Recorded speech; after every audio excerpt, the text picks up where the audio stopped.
Make life yummy with food for your mind and tummy. Lady Yum Yum. Hi, welcome to the Lady Yum Yum Show. Today I'm making a healthy and super low calorie and low fat, practically no fat, appetizer or snack. It's a cauliflower cocktail, for lack of a better word. It's kind of like the taste and the texture of shrimp cocktail, but it's just cauliflower, totally vegan.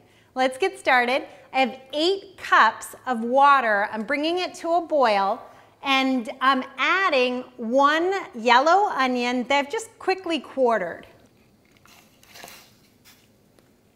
Next, I've cut or sliced a lemon. I've left the rind on it. I did wash it well, and we're just putting the rind and the lemon slices in.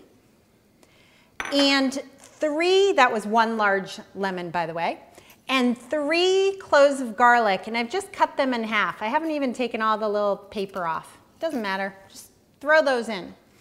Finally, I'm adding a half a cup of Old Bay seasoning. Now you can use Zateran's or any seafood seasoning. I think I like Old Bay because they spent a lot of time in Virginia and Maryland, and this just says seafood to me.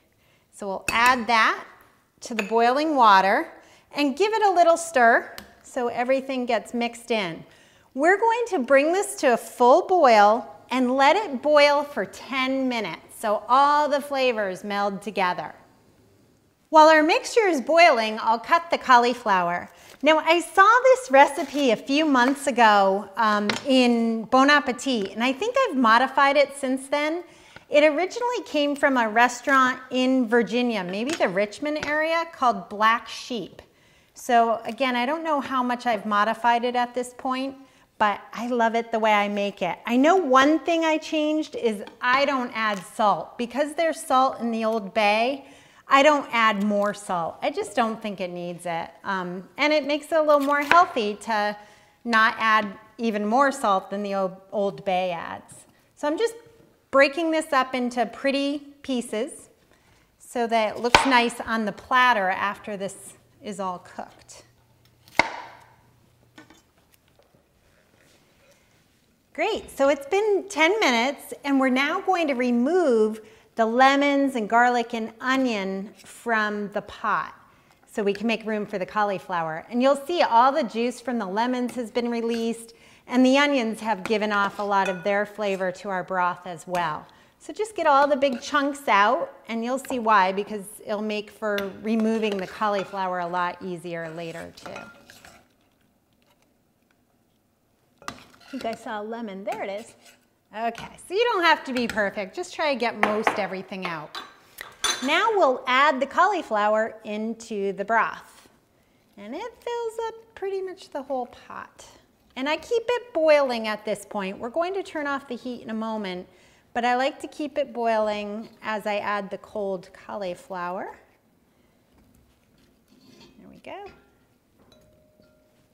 And then just make sure everything is in the broth as best you can fit it.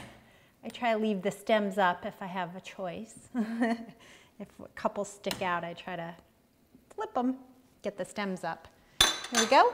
We're going to turn off the heat now and cover it for 5 to 10 minutes.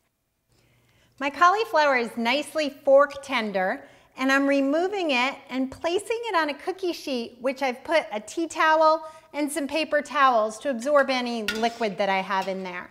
And I just have, I think there's one more piece. I've got to get it all. Okay, final piece there. I'm now going to put this in the refrigerator for up to 24 hours until it's chilled nicely, and then it's ready for serving.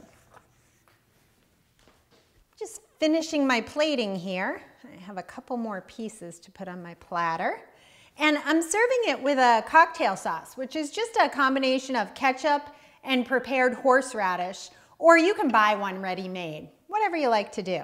Let's give it a taste, my favorite part. A little spoon in here. There we go. It's so good, and it's completely guilt-free. So it's a great appetizer to bring to a friend's house or just having in the fridge to dip on throughout the week. I hope you give this one a try. See you next week.